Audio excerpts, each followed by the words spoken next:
ultimately guide us toward the same destination, connection with the Creator and our highest selves. Through practices such as meditation, yoga, and spirit medicine, McNary demonstrates how life's victories and hardships can become opportunities for growth, self-discovery, and lasting peace. The autobiography of a human is more than a memoir. It is an inspiring reflection for professionals striving to align purpose, personal development, and inner clarity. Available now on Amazon, this transformative story invites readers to reflect, grow, and step confidently onto their own path of self-discovery and peace.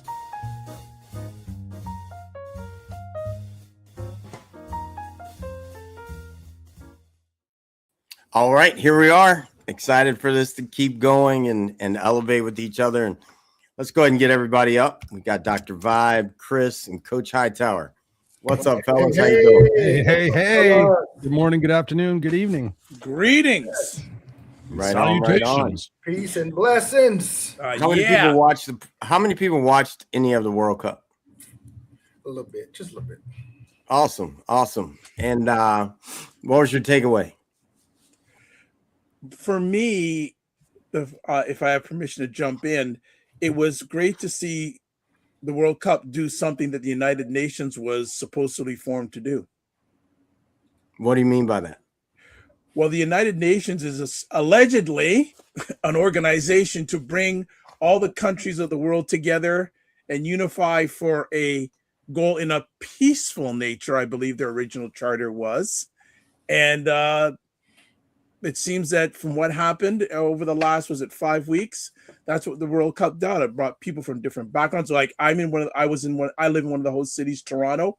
We had all different cultures coming over. There was no ridiculous incidents, which is a blessing. So it was great to have all people from different backgrounds and cultures come together.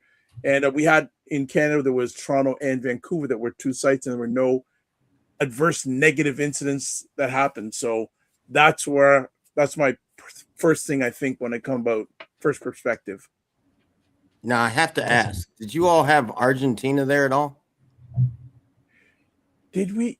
No, did we have? I think we did. I'm not 100%. I think we did. I can double check on that. I know we had Ronaldo.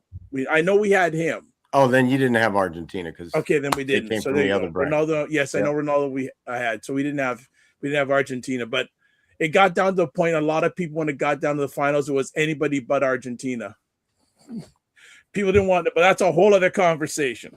Yeah, no, I think we'll touch on that in a moment. But yeah, there's a lot of people that, 23 million signed a petition to kick them out. Yeah. Coach Hightower, what did you think of it? Man, it was interesting for me. So I've been watching the World Cup, but just been watching the different countries come together and how they was played and just how the treatment was being displayed. And just knowing the history of Argentina, it was very interesting just see how some of this folded out and just seeing how the different teams got treated by different countries. And also seeing, President Trump been involved in that. I seen it from a different standpoint versus from the sport of it. I can see it from the good. I can see it from the evil. I can see it from the political standpoint. It's a lot to it. And even with Dr. Vibe stating with the UN, making this a global thing, it's very interesting, I would say, for me, to say the least, with the different things that comes with the World Cup. Right. I saw something pretty big for the players that they weren't told before. And what's kind of interesting is FIFA, with all the money they made, they got tax exempt. Yeah.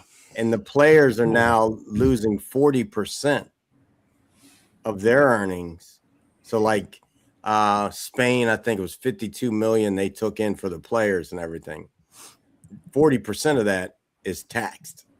Wow. So a lot of money was made. Just think about this. Oh, yeah. Jerry Jones gave up his stadium, covered up the Cowboys logos. Yeah. Imagine how much he got paid just to rent that stadium out. Right. Absolutely. Yeah. I appreciate money flowing, and it's what you do with the money once you have it that makes a difference. So I appreciate all of that. And I will say, I love how, with all the things Argentina, they played dirty. I mean, I learned to hit. Like that's how we played. Like we shoulder to shoulder check. There was no arm extension. I was going to take you out. I'd come in and slide tackle.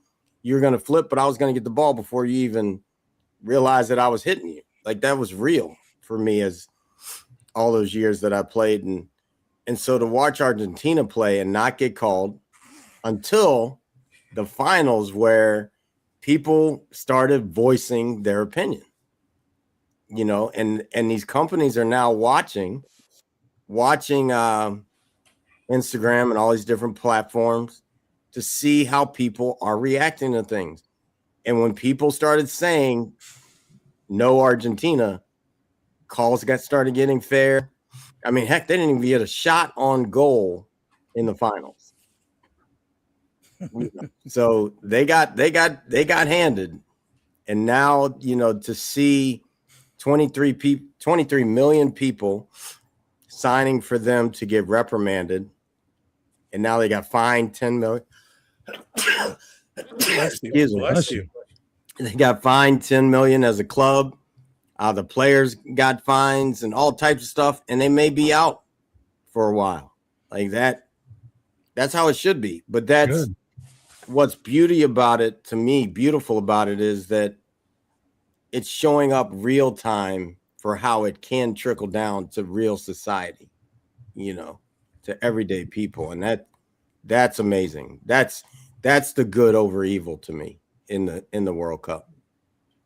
Yeah, it's nice to see. It's nice to see that accountability in real time, because so oftentimes we can sit there and cite different situations that have happened, even in the current administration here in the United States, where you're sitting there going, okay, what's the accountability? We've joked around here, release the files. Like, where is that accountability? And it makes you think like, okay, well, why should I stick to the rules? But seeing this firsthand and seeing people say, no, we're not going to accept this. This is not tolerable, is a beautiful thing. I mean, it's wild. It's wild to watch the young 19-year-old from, I don't want to butcher his name, from Spain, walk up, and then all of a sudden he realized, wait a minute, the next person's about to shake my hand is our president, and he just pulled his hand away. I mean, it's real. It's like now you got to actually look at people, look at you, and say no to you. No, I don't want to be involved with you because of all the different things, whatever's going on in that kid's mind. That to me is just a beautiful thing to watch. That's good over evil. When good people can stand up and say, nah, this just isn't good enough. You're not representing anything that I want to be part of. So don't put your hand near me because I don't want your energy. That's impressive. Yeah. It's impressive. It's really about your values and your standards. When I was thinking about this conversation, good versus evil, like I always go back to what's the root, what's the base of where this comes from. And it really is about your personal integrity, right? And sitting there thinking about, sportsmanship. I mean, I was involved in sports when I was younger, but sportsmanship really is got its set of values and integrity that we're going to come out here. We're going to give our best, against our opposing team, but we're going to operate within the guidelines, and we're going to operate with respect and compassion for our fellow team members that are on the other team, because we're all in this together. And to see what took place and hear about what took place, it's nice to know that the people have spoken and said, no, this is unacceptable. And I think that hopefully will trickle down to other people that have perhaps been thinking about bending the rules, going, you know what? No, I'm not going to do that. I'm going to hold myself to a higher standard. And I'd like to see that in all sectors of life, because when you hold yourself to a higher standard, it's pretty incredible what you stop tolerating and what you receive as a result of that. I like that. I did a little research. A lot of times I do some research where we have our conversations, and I want to just share some quick perspectives. Do I have permission? Yeah, go for it. So first, and building on what Chris just said, character is revealed in repetition, not slogans. It's not what a man says he believes. It's about what he consistently does when nobody is clapping. Also, good is practical, not performative.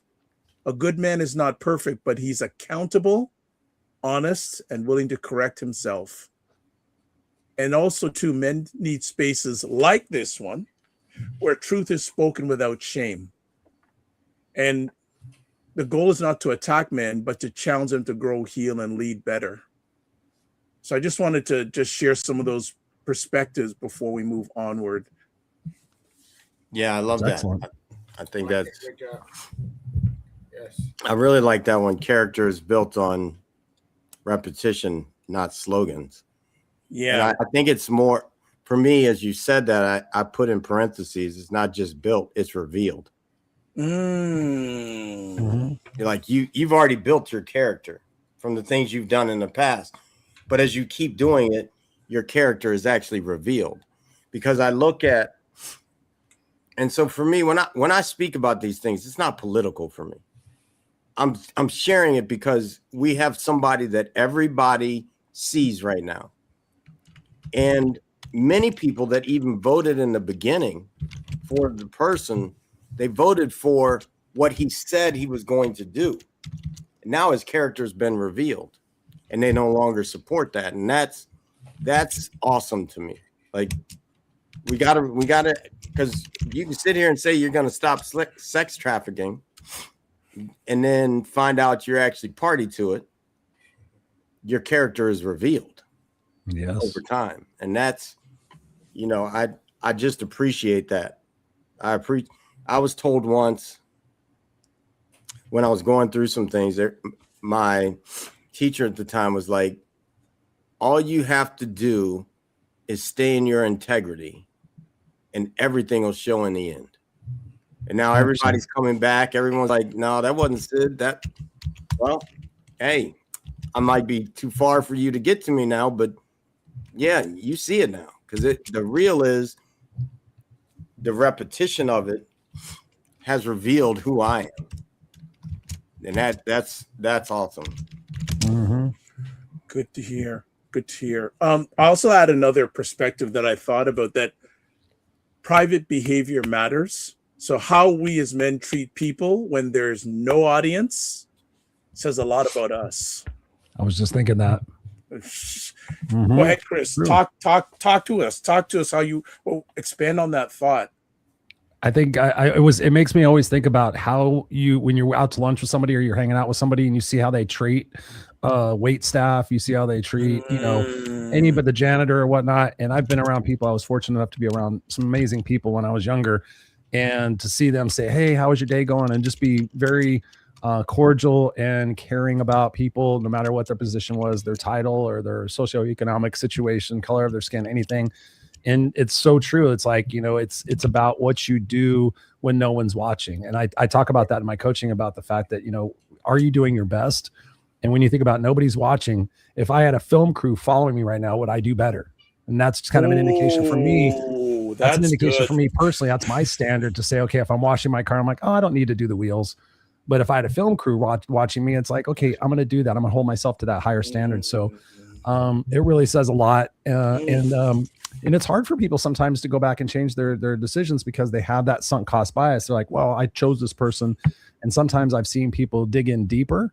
But I've also had conversations with people that says, yeah, I didn't sign up for this. I thought it was going to be a different way. My idea was that he was going to break some of the politics and whatnot. But those people have changed their minds, and hopefully we have an awakening happening for people to be more careful in their choices, and hopefully bridge some of the gaps that have happened through this. I'm in agreement with you, Chris. Great point, man. And it goes back to just values, for me, values and morals. As you stated, man, the person have showed their hand, showed who they are. That's who they are.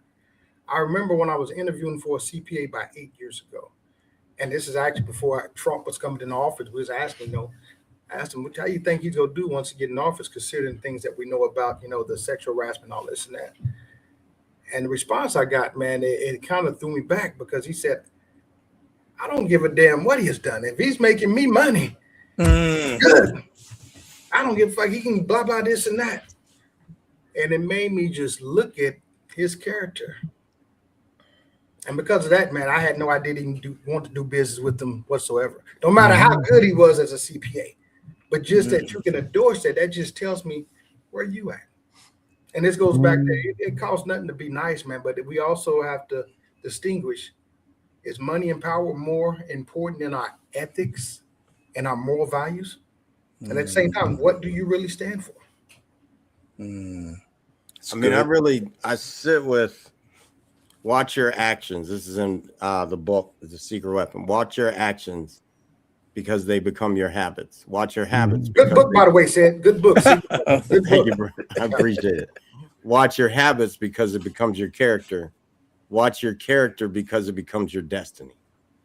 And that's real. Like when I look at people have these actions they do over and over thinking, oh, I want money, I want this, I want that. And then all of a sudden people start to see them and they say, okay, that's who you are. That's your character. That's how it's showing up. And your character becomes your destiny because your character actually is the mechanism that is producing the fruit that shows up in your life.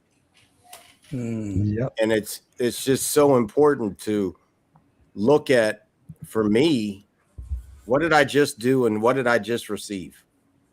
Because they correlate, and we're seeing it, the correlation to actions showing up as the fruit of the labor here. And that's not it for me. Brothers, I can leave the conversation now. I got my hour already. You guys have given me an hour already. I'm going to ask a question. And whether you guys want to answer it or, I guess, in a broader sports scope with men. When have you seen a man's character tested the most? I could say one situation. I was in corporate America for 30 years, and my boss was the vice president of finance and operations, and ex-military, and just really wrote the book on values, morals, ethics, character, fairness, applicability of rules. And there was a situation that was going down in the company where people were trying to do some uncouth things. And I watched my boss, Dana, rise to the occasion, seek first to understand. He goes, I'm going to go walk around to all these people and figure out what the hell's going on from their perspective and find out where the miscommunication is. And then we're going to get everybody in a room. We're going to have a conversation about this. And he was very direct. He was very intentional about fairness, but also accountability and not losing his cool because of the outcome of the situation, what it resulted in, what it caused for the company. And I just watched this guy, maintain composure and he didn't try to belittle the people that were trying to do bad things and kind of screwed up and cut corners. He didn't make them feel bad, but he did make them feel responsible and accountable and had them explain what it is that they were thinking about while they were doing it, to set the example for other people that were perhaps thinking about, oh, well, they got away with it. Next time we're going to do that. And then, we'll be the number 2 department or whatever. And so I saw him like plan and prepare for all of these situations because I was helping him. And I just had so much respect for him for having that fairness of mind and going about and executing exactly what he said he was going to do. Even if the people that are his bosses didn't necessarily agree with what he was doing, he stood his ground and he stated his case, and he was able to win everybody over and just gained so much more respect from everybody else in the building. And from that point on, everybody always went to Dana for, no matter if he was their department leader or not, Dana, can I get your advice? Dana, can I get this? And I watched those situations, and it helped me become a better person and a better leader. Go Dana. He's retired now. Yeah, I'm going to jump in on this and say, where have I seen people's character compromised? That's the question, correct? I'll just say it again. Where have you seen a man's character tested the most? Got it. When people are looking for success and they start to fall short of what they believe the money, the wins, the results should be. And I watched going back to the World Cup. I watched it with Argentina when they lost. Character was compromised. Now all of a sudden they're starting the biggest fight ever in the World Cup, and then you see their character show up again when Spain goes to get their awards, they turn their back to them. Like I watch that all the time. People who have money first, wins first, results first, characters often compromised because they'll do anything. And I've been there. Like I'm 458 wins as an athlete and 98 losses. Now, fortunately, if I compromised any of that, my character, you didn't play. Fortunately, I had coaches like that it didn't matter if you were the best or the worst. You didn't suit up. So then the result was never, ever compromised for me, because that was going to get you benched quicker than playing bad. And so I live from that place, and I see it often with people that results compromise when the worldly thing, which is results. And then when I define success for myself, it's success is inner peace through all things. It's not about the wins or losses, because success looks like, if I lose, can I still have peace and figure it out to be better next? Yes. And that's, and losing can be money, can be actually scoreboards or whatever. It can be my wife, is she happy with me or not? Or my children in that way. And that's when it makes a difference, is that inner peace at all times, through all moments. Nice. And that's true. I mean, at the end of the day, we all have to lay our head on the pillow. And this is something I teach people, is like, will you go to bed tonight feeling proud and feeling accomplished for the choices and the decisions that you made when no one was watching, right? And thinking about that. And I know for myself, there have been times in my life where I was around people that didn't follow the rules, that broke the rules, that were criminals and doing all sorts of things. And sometimes I was, in the wrong place at the wrong time. And it allowed me to see two different variations of what humanity can bring.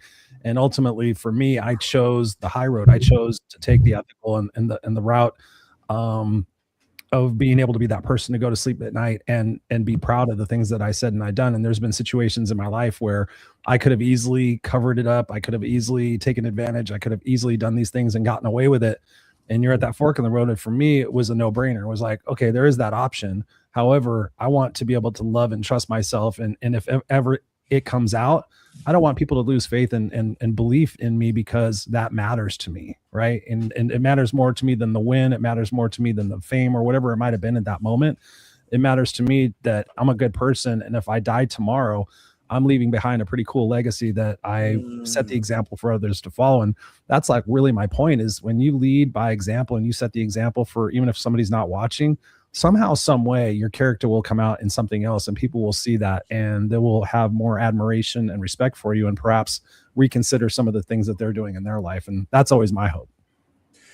Chris, I'm just going to be sure. I just want to, if I have permission, add on what you said, that legacy for a man is built in everyday choices. Yes. Small decisions about discipline, respect, faith, and responsibility shape how a man's remembered.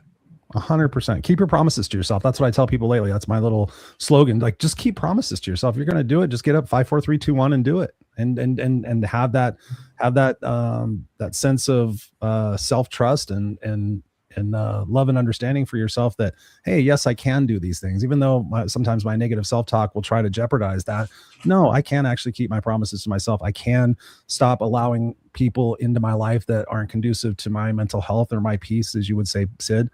And that's conscious decision-making. And sometimes it's tough and it sucks. I've had to let people go from my life because it just didn't resonate with me and it was draining me. And, tendencies when we get to be drained, we tend to make bad decisions. And I'm just like, no, for me, it's almost black and white. It's like, it's a no-brainer. And I would say this, at our men's retreat that we do every year in Broken Bow, Oklahoma, the Real Man Talk, and we actually partner with the Gentleman Roundtable. 2 things I coach men on: as surrendering and also executing. When we start to surrender and understand things that we may not be good at, things that we may need some work in, things that we may just not be willing to let go of, we tend to start to get those results. And then we got to execute. Sometimes we don't know how to execute, don't know when to execute, not strategic with the execution, or using excuses not to execute. So I tell the men every time we get together, it's so amazing because we get to have these vulnerable talks like we're having now, gentlemen. If you're really in your purpose and you're looking to leave a legacy, we don't have a lot of time. I'm all for sports. I'm all for, being lazy here and that. But when you're on your purpose, you don't have time to watch sports all day. You don't have time to play video games all day when you're living in your purpose. Right. So that goes back to surrendering and executing. We have to execute, but we also have to learn to surrender and also actually be vulnerable as well. Well I'd said. have to say, the one thing, because It's good. a lot of people bring up sports when they say lazy or sitting around. Like, it's never been that for me. And I've watched sports all day. Like, I lived in my life was sports. Like, you're talking, and I outworked probably every job there is called college football. Every job. So, and that's all day sports now, and ain't no lazy to it.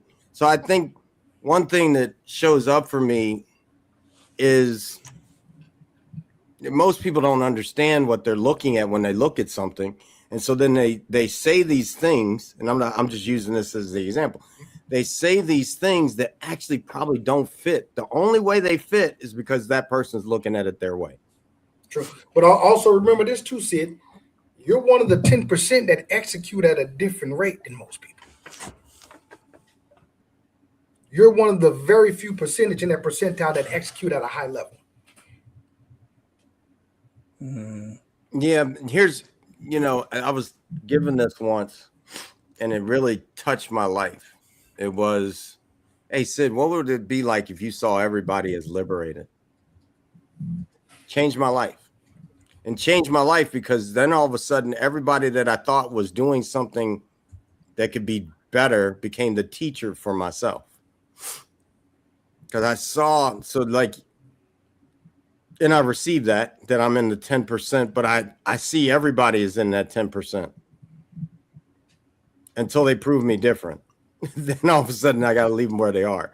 But I really do see it in that way. Like, everybody is liberated, and everybody has God flowing through them. So they're here to actually teach me. If it offends me in any way, that's my work. It ain't theirs, because they're likely okay with it.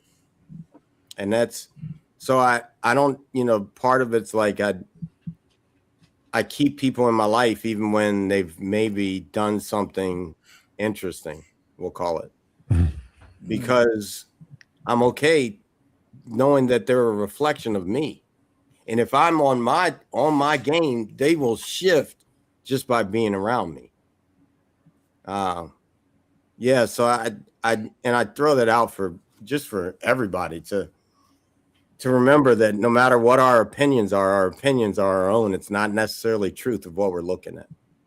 Good point. I want to, if I have permission again, another thing I want to get our perspectives on, because none of us is perfect. Last I checked, I can only speak for myself, Well, anyways. thanks a lot. Damn. I gotta stop you though. It's my Hold angel on. here. Let me I fix my gotta crown. get us here because I actually taught about this today. Oh gosh, here we go. Perfect. What? That's human arrogance to think that we aren't perfect. Right. I don't care what you do. It's human arrogance says we're not perfect because we see it differently than how God even allowed it to be. Everything is perfect because it's taking us where it needs to take us.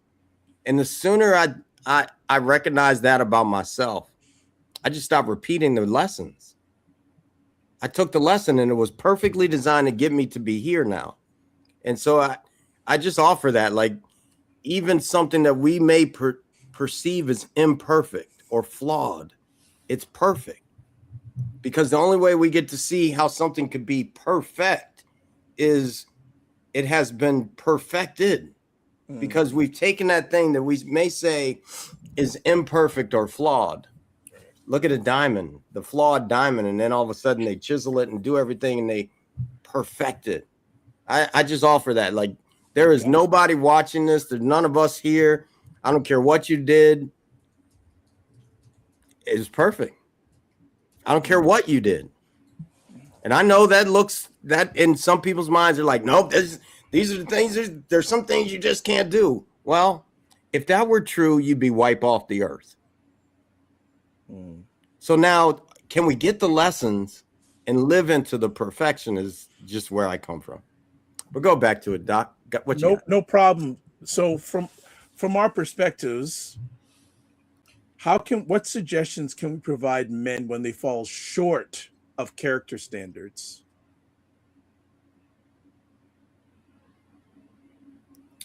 That would be easy for me. I mean, I think about in terms of the people in my life that I respect and admire, real people in my life, also famous people. But there are two men in my life, actually three men in my life that are no longer here. And I just think, what would Dana do? What would Bill do? What would my grandfather do in this situation? I know that I trust their values. I trust their judgment. I trust their advice. So it's a case of act as if. So if Dana was right here now, or if Bill was right here right now, and I was having this experience, what might they tell me? And that's a good benchmark for me to sit there and say, okay, that's a good path for me to take. So I think it's that. And I think it's also when you're looking at, I mean, I'm a dad, where I think we're all dads. For my 9-year-old son, I'm like, is this a good example for what I would give to Jackson for advice? My son's name's Jackson. And so there's just a few barometer tests that I go through. It's not too often, because now at 57 years old, I'm pretty adept at being able to figure, what's right and what's wrong, and what's a good way to go and what's not a good way to go. And usually it's my gut. Like, my gut will immediately sit there and say, nah, something like somebody wanted me to start a business with them a couple of years ago, and it was massive money. And I felt, based on the character of the person, I felt like this was not going to be the wisest choice for me. And the person was really surprised that I turned them down to be a co-creator for this chemical solutions company, and the marketability and all this stuff. They were going to put all the money in, and I almost thought I was shooting myself in the foot, but there was something in my heart that said not to do it. And to this day, it hasn't been done. So I'm wondering what happened. I just haven't asked the person, but yeah, those are some of my thoughts. Well, I would say everything is energy, man. Great question, Dr. Vibe. And what I tell men, I think the data is 15% of men suffer in isolation. And I tend to find, even when we're talking about sports, man, we thrive together, being part of that brotherhood, that wolf pack, that team. And when men start to separate and isolate, that's where the issue's coming at. So I always tell men, find that community that you want to be with. Find those people that you inspire, that you want to, achieve certain status and things that you want to do. But it goes back to having that community. If not, man, I tend to find when I'm coaching and consulting men that they tend to deal with things on their own. Mm-hmm. And they're kind of on an island by themselves before you know it. They're creating issues that didn't have to be issues. As long as we stay within that wolf pack, as well as tuning into things such as the men's circle right here. So great question, Dr. Vibe, and great response, Chris. Thank you. Doc, can you say that question one more time? Yeah, absolutely. How do men recover after they fall short of the standard they set? Well, it's pretty simple to me. Like, you got to recommit. Make the commitment to where you want to go. And how do you have a breakdown? You fall short of the commitment you made. And so how do you have a breakthrough? You recommit. You get back on track. It's really simple that way. It's like the person who says they want to quit drinking and they go and they have a drink. Well, how do you get back to being free of that?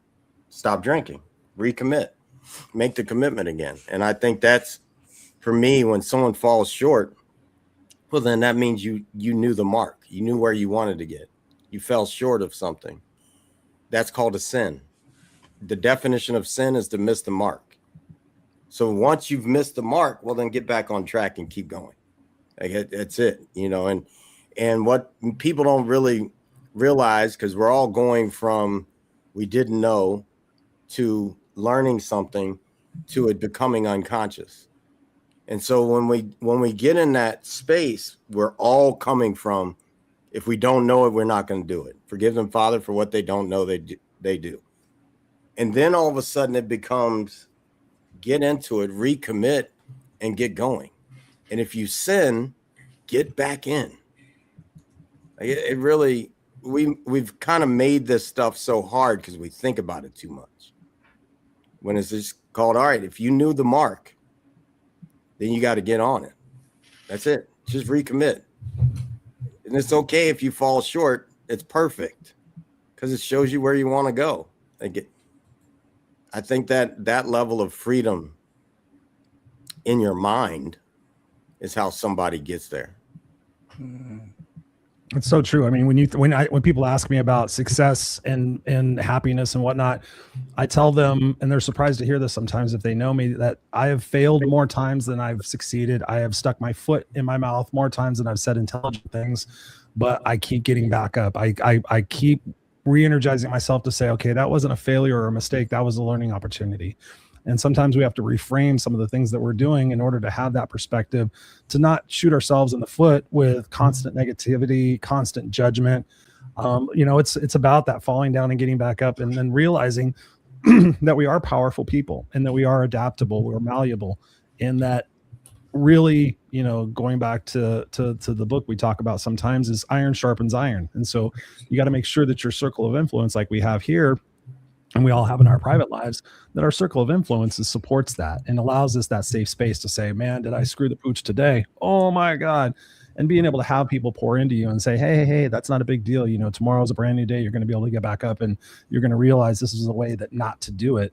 And so I always encourage people, like, fail your way to success, take imperfect action, and recognize that it's all part of that growth process. Because I personally wouldn't be sitting here having this conversation with you guys today had I not made so many mistakes and blunders and trip ups and whatever it might have been.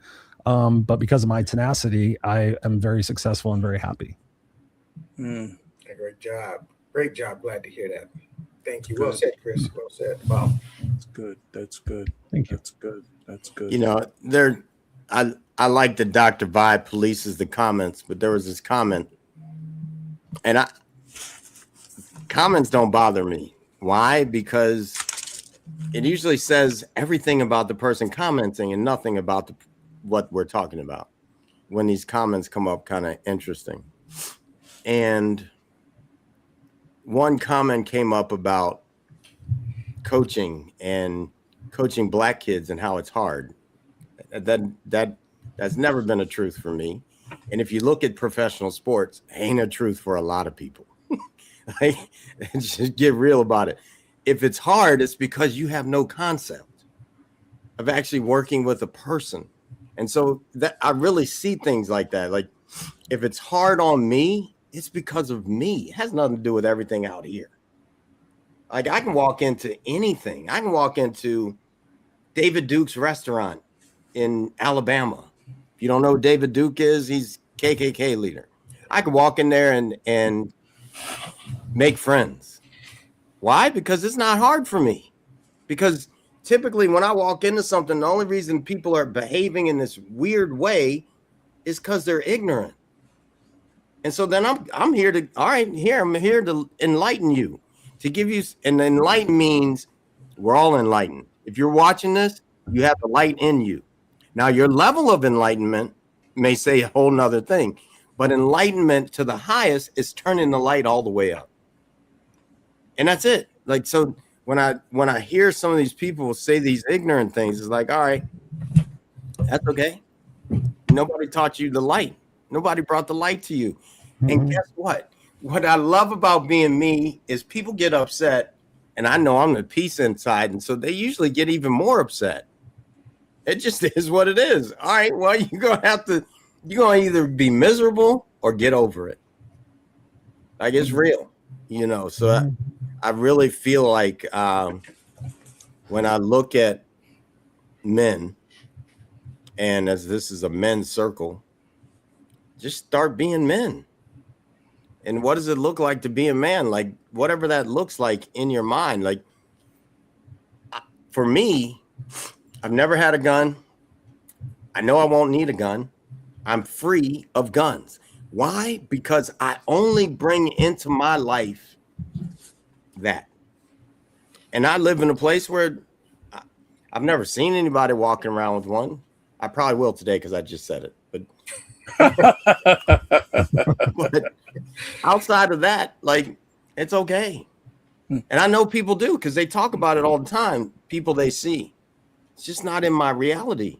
Raise your vibration if you don't like what you see. Your frequency is what you frequently see in life. Preach, brother, preach.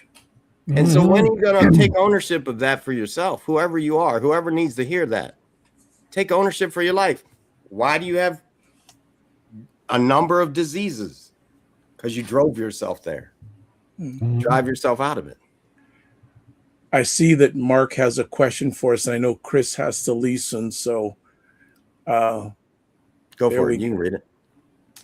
so Great question from question, Mark. Mark says, Sid, Coach Hightower, Dr. Vibe, Chris, what tools do you use to encourage someone to keep moving forward and not dwell on the mistakes during the process? You can't drive a car by continually looking in the rearview mirror. Chris, rock with that, baby. Well, thank you, Mr. Mark Gassard. He's a personal friend of mine. We've known each other for quite some time here on the Facebook world. So thank you, Mr. Peachtree. Tools to keep moving forward and not dwell on mistakes. Again, going back to what I just said a few moments ago, I don't consider them really mistakes. I consider them stepping stones or learning opportunities. So I've learned in my life that, yeah, that thing didn't go the way I wanted it to, or yeah, I could have done better, or I could have planned better, or whatever it might be. I just personally use it as a game plan, if you will, to sit there and say, okay, the next time I'm faced with this particular situation, I'm going to choose the path that perhaps my gut thought I was supposed to do, or what I knew was the right thing, but I was going for the fast thing, whatever it might have been in that situation. But I look at it as an opportunity to refine my decision-making process. And in some situations, if I'm finding it hard to move on, or I'm really kind of stuck on it, is I will reach out to my mentors and say, hey, there's a situation that happened. What are some of your perspectives and observations and suggestions for me to shift that perspective about that? So I always have people in my corner that I can go refer to, but I really don't look at it as a mistake unless I repeat it often, repeatedly. And most of the time I don't do that. But yeah, I will seek out help, or I will look at it on how I can reframe that to be a positive. And all of the quote unquote mistakes that I've made in my life have allowed me to sharpen my pencil, if you will, whatever, if it was personal relationships, professional relationships, negotiation, coaching, whatever it might have been, those, because of those situations, it allowed me to become that much stronger for having experienced that. And so that's the way I look at it. In a weird way, I look at failures and mistakes and things of that nature as my opportunity to even become stronger and better in whatever it is that I'm doing. Especially as a parent, I probably made more mistakes, I guess, that I apologize for, but it also makes me that much more compassionate, makes me that much more patient, that makes me that much more understanding, because those situations occurred. Man, great point, Chris. And I liked how you stated you seek out help, and then you also reframe the way you're looking at it. I will go a step further and add, and those are great tools. One, you have to give yourself grace. Mhm. And you have to get over You have yourself. to bow out. We all make mistakes. And this is actually, all right, Chris. Love you guys. Thank you. Take Sorry, care, I got to Chris. run Be to an well. appointment. Like, Thank you, Problem. guys. Take care. all right. But this is part of the journey. You're going to make mistakes. Give yourself grace. Look at what it was that you made mistakes to see how you cannot make that same mistakes, but you got to keep moving. Bottom line, you have to give yourself grace. And what's up there, Dr. T? I see Dr. T in the comments. Dr. But that's how Tachi. Doc Chi. But you have to continue to move. Do not let that mistake slow you down and stop you, because that kind of goes into the enemy's hand. He wants you to stop moving. He wants you to stop producing. You got to keep moving. Give yourself grace and keep moving. I'm going to go with, there's two things. When I look at this question of when someone, how do you go forward? I'd say the first thing is check who you're with. Like, who are you surrounding yourself with that now you've got this new thing or this repetitive thing that is showing up in your life? Who are the people you're hanging around? If you want to elevate your life, elevate the crowd around you, your environment. And then the second one, I'd say, what are the things you're doing? If you find yourself getting caught on a thought, what's the music you're listening to? What are the videos you're watching? What are all those different things? Because it's all creating from the thoughts that you keep plugging into. I think that's why many people, this men's circle, 2,000 guys on Wednesdays, right? Many people that go to that, they're spending their downtime in the Bible. So a lot of things in their life are elevated because that's that's a book that consistently talks about elevating your life in some way or shifting in some way. Now, you could get caught on some things, even in the Bible, that could take you down a rabbit hole that you don't want to go. So just paying attention to those two things. Who are you putting in your life and spending your time with? If you are spending your time with a bunch of people, nothing wrong with going to a bar, but if they're constantly drinking, hey, I'm here to tell you, we call it the ABCs in football. The ABCs will take you down. Academics, booze, and because we're with all guys, chicks. You could call it men or women, ABCs of sports, downfall of all people. And you can look at that even in the Bible, the downfall. Studying, elevating yourself, academics, booze, spending time getting drunk, Sodom and Gomorrah, the opposite sex, chicks, as we called it in football, the ABCs. It takes the best of people down. You can look at it. It's all over history. So then shift that. Who are you with? What are the things you do? Nice. Doc, what you got? And now I'll just add on to some things there for myself. And I say to myself, a mistake is a moment. It's not a person.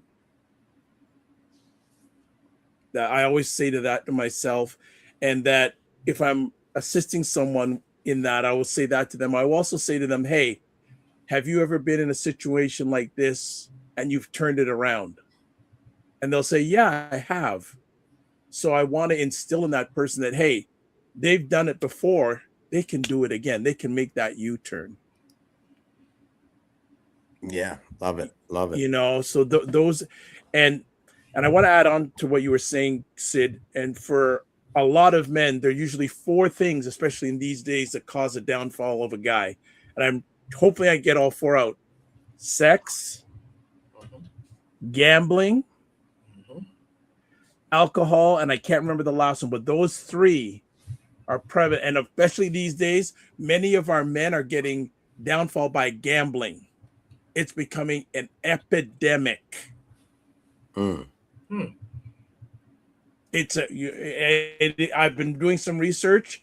It's causing a lot of challenges, especially for our young men who watch their sports and they see some of their favorite athletes doing ads, doing promos for gambling. Yeah, I mean, I can see that for some people. I got one that absolutely just he ain't gonna waste his money, so he doesn't gamble at all.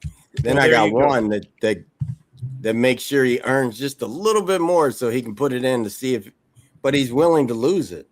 Okay, you know? I'll give the 4: sex, drugs, alcohol, gambling. One of those, a number of men causes a downfall. So character, if you have good character, they will buffer you. Not say it's not going to happen, but the stronger your character, the better you'll be buffered from those potential downfalls. Yeah, I don't know. Gambling, I've never been a fan because I hear you, but how much do you see it wherever everywhere? You got the supposed king of basketball sponsoring.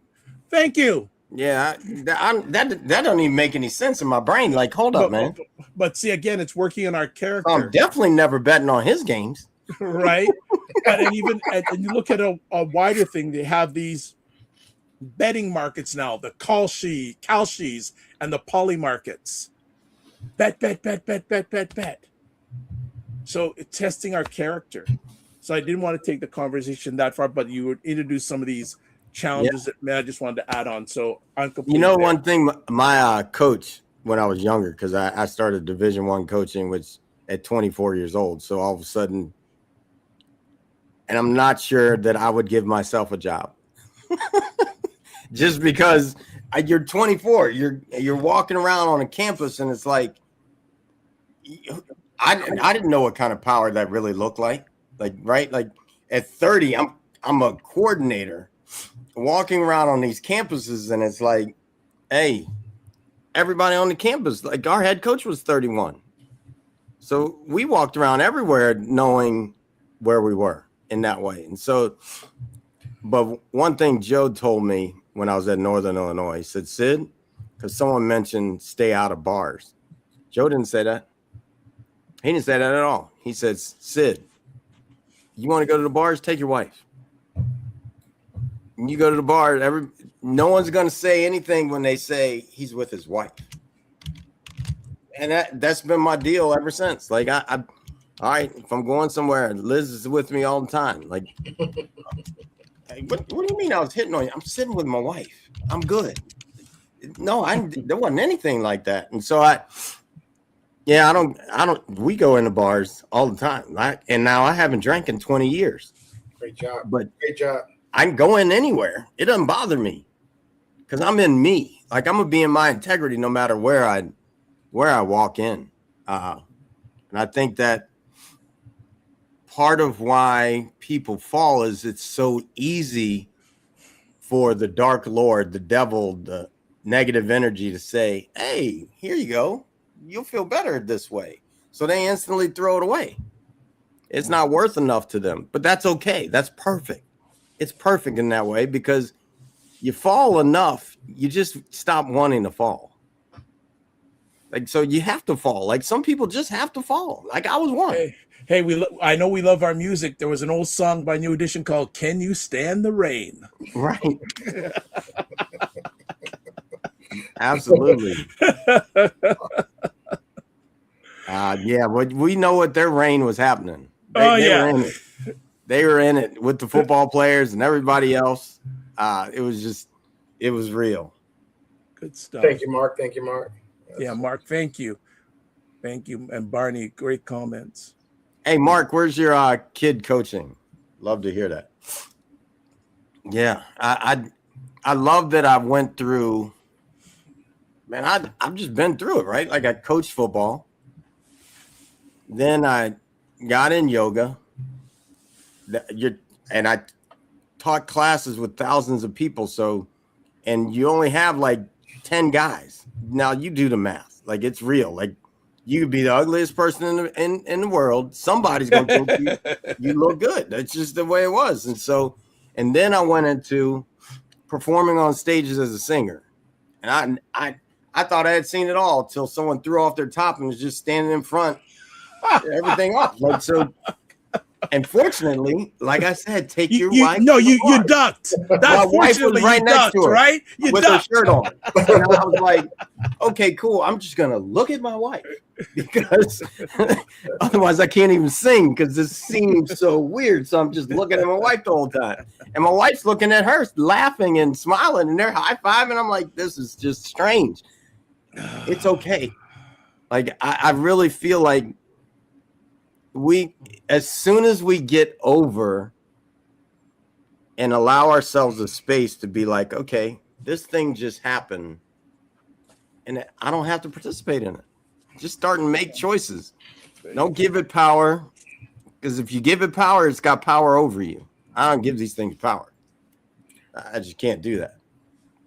And I think you gentlemen put it best with the power in regards to that energy, and also surrounding yourself with, good people and good energy that you want to be around. If not, you can find yourself drifting in these areas. And great point, Dr. Bob. Them was a lot of the areas that men, suffer in. When I'm coaching men, it's usually one of those areas. If not, it's a multiple of those areas. Yeah. And that goes back to, discipline, self-control. This is part of the journey. As Sid stated, and I heard Chris stated, we all have fallen. But you got to keep moving, and we have to avoid those things that's pulling us away. I have to say, if you haven't fallen, you ain't living. Yeah, true. Like, you're not on earth. Facts. Like, well, I mean, in Christianity, they say everybody's a sinner. So if you haven't fallen, you just don't even know that you likely fell a few steps ago. You just don't see it. Yeah, I think the sooner we get to life isn't hard. People want to make it hard, right? Like, because everybody goes through something, and you can find people that are just at peace with whatever the something is that comes up.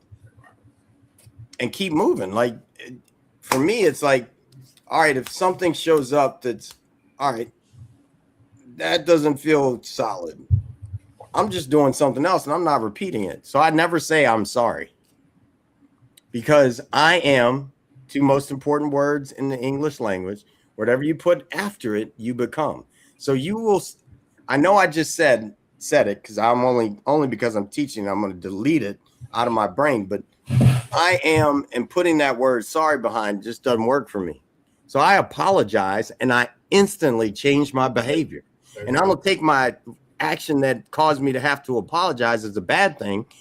I just figured out where I want to go from here forward. And that's it. You know, just recalculate, recalibrate, and go. The alignment is the assignment. So if I know what I need to align to, that's my assignment all the time. Just keep aligning to it. I had enough failed relationships to realize I wanted a good one. And I changed the direction of it. It's not rocket science. I just said, no, those actions that I was doing kept getting me to the place that I didn't want to go. Let me just stop doing that. But I'll also keep in perspective, said, I love the awareness and what you just spoke about. We have to be careful to the words that we use. As you stated, you broke that down. I am. When we start saying things such as sorry, you're actually putting a spell on yourself. That goes back to good and evil. We have to be careful with the words that we use. Most people, when they hear me, I always say grand rising. I don't believe in saying good morning, understanding what it really means in regards to morning. Nobody wants to wake up morning anything, but we do want to be up, rise, and feeling alive and vibrant. So words are very important, and thank you for reminding of us of that, Sid. You know, and I think we also have to look at, I'm going to go back to the comment. Staying involved with church activities can help. Yes, very much. And I like that you said can help, because we have plenty of people in church that have fallen to some weirdness. And we can go to the Catholic Church. We can go to all the churches. That's the thing. Like, I think that when we get in this space of like, okay, I'm putting these blinders on and the devil doesn't live here. The devil lives everywhere the goodness is happening. Everywhere. Yes. It would like to, you want to know, the devil probably knows the Bible better than any of us. Like, it really does. Because then it's like, oh, the truth will set you free. Let me give you this truth. This thing feels good. And you're right. Good and evil does exist, Sid. And let's not forget, and the Bible speaks about this, Satan himself still has access to heaven. The devil, as they say, the devil's in the detail. Yeah, the devil's in the church. It's everywhere. The entertainment industry shows you all the time, if you look at it. Good and evil exist. Absolutely. Yeah, that's why we had to do a part 2 on good and evil. Because it does exist.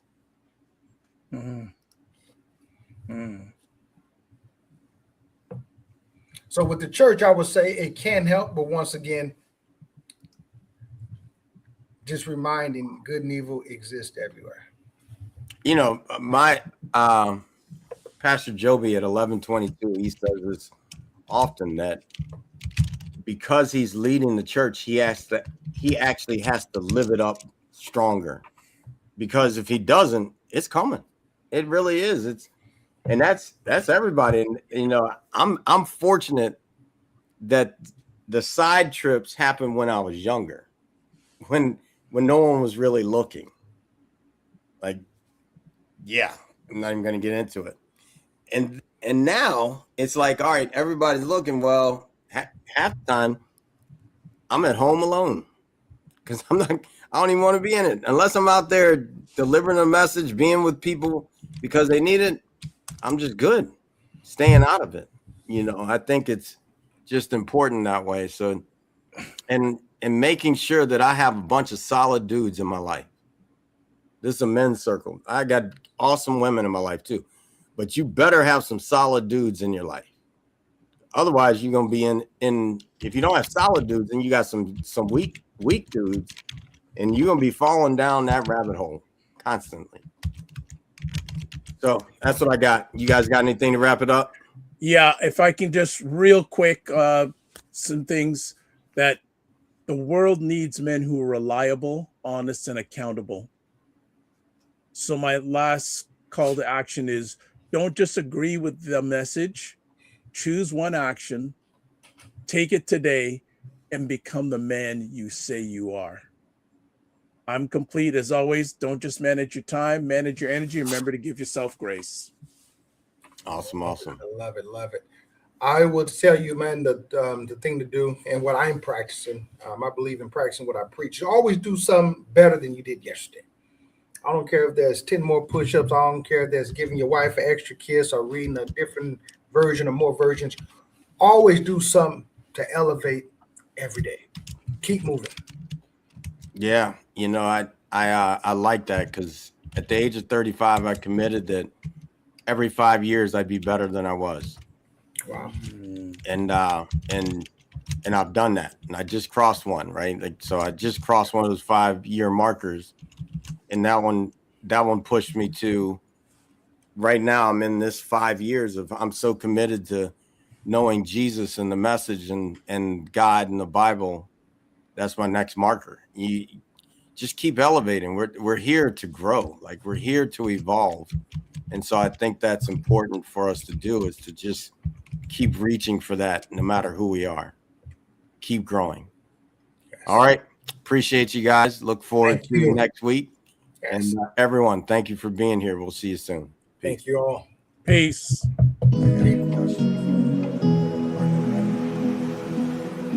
I've been at peace for so long. It seems like I've been sitting all alone. Would you know when the crew is coming through? They're the ones that will make anew. Gotta go, gotta flow, gotta choose the truth. We the ones that will raise the roof. Let's roll up and throw down. Let's go and feel the sound. Good vibes, one tribe. Can you feel me now? Be you, be me, be free. Go and take it till we bounce the beat. Take it to the streets, make 'em move the feet. I can slow it down, look in my eyes now. Just like you two want it fast. Spread them wings and make it last. God was the one to erase the past. Time to bring it forward to see the forecast. Did you hear it? Did you hear it? Lift your dreams and fill the glass. Did you hear it? Did you hear it? Lift your dreams and fill the glass. That was God's broadcast. That was God's broadcast. Time to embrace the peace. Time to embrace the peace. Time to embrace the peace.